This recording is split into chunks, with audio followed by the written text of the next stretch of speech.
Hola, bueno, esta es mi presentación del informe respecto a mi tema de investigación, que es síndrome metabólico como problemática de salud actual. Esto como parte del propedéutico para ingresar a la Universidad Abierta y Distancia de México. Bueno, como introducción, yo les quiero decir que elegí este tema porque se conoce muy poco respecto al síndrome metabólico. Sí, es una problemática de salud actual y aqueja a muchísimas más personas de las que nosotros creemos. Eh, Y bueno, yo antes de iniciar con esta investigación creía que muy pocas, la bibliografía me hizo saber que son muchísimas más, las entrevistas me lo confirman y luego ya en mis encuestas me di cuenta de muchas cosas. Bueno, para hablar de síndrome metabólico tiene que haber elementos precisos y si no existiera alguno de ellos no se habla de síndrome metabólico. Uno es la diabetes, que es el desajuste de niveles de sangre, de azúcar en sangre. La obesidad, que es la medición de cintura por arriba de los 88 centímetros en mujeres y 112 en hombres. La hipertensión, que es presión arterial muy alta. Y dislipidemias es la presencia de grasas en sangre, especialmente el colesterol. Si hablamos de que las personas tienen factores que involucran estos cuatro elementos, es cuando podemos hablar de síndrome metabólico.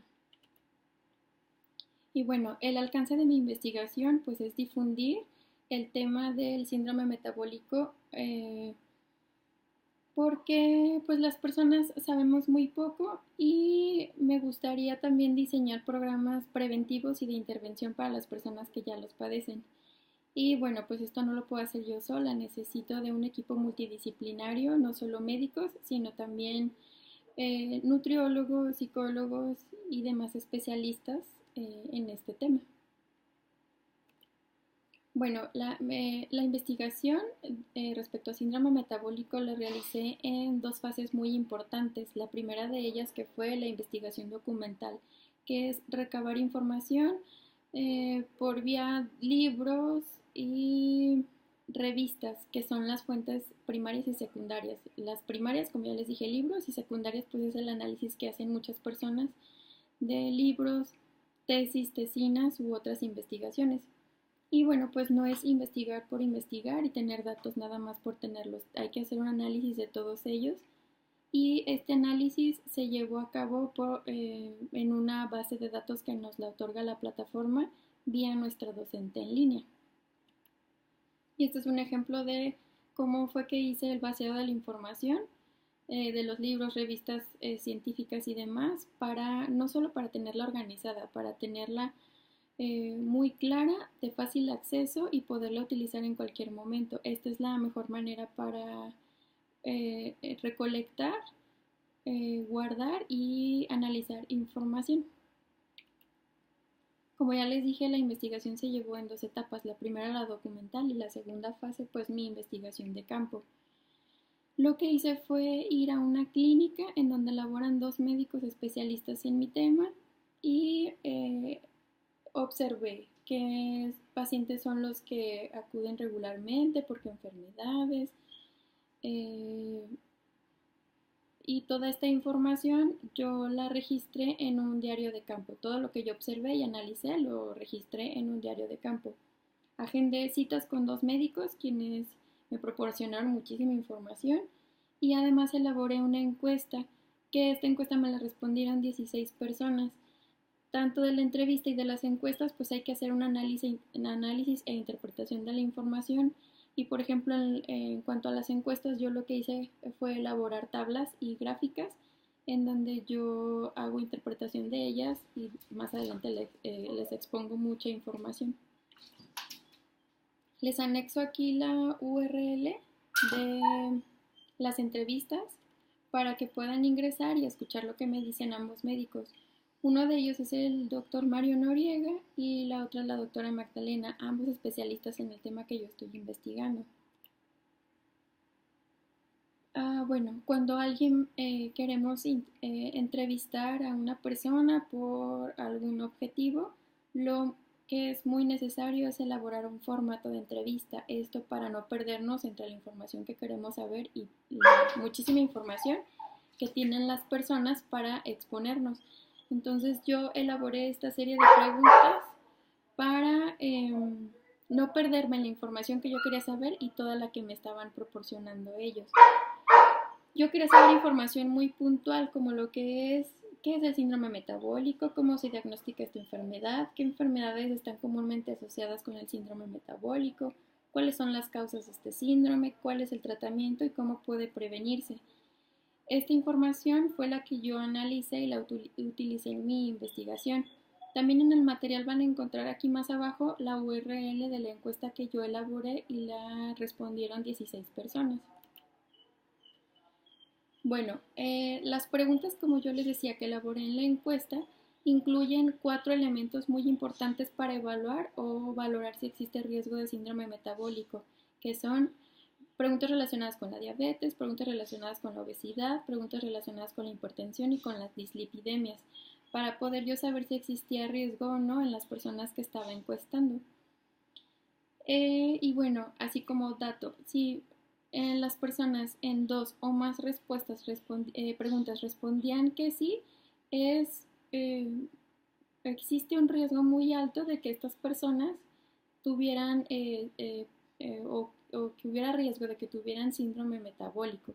Obviamente esto debe ser confirmado por un médico y demás, pero así de manera como muy general, si en 2 respuestas o más respondían que sí, existía un riesgo.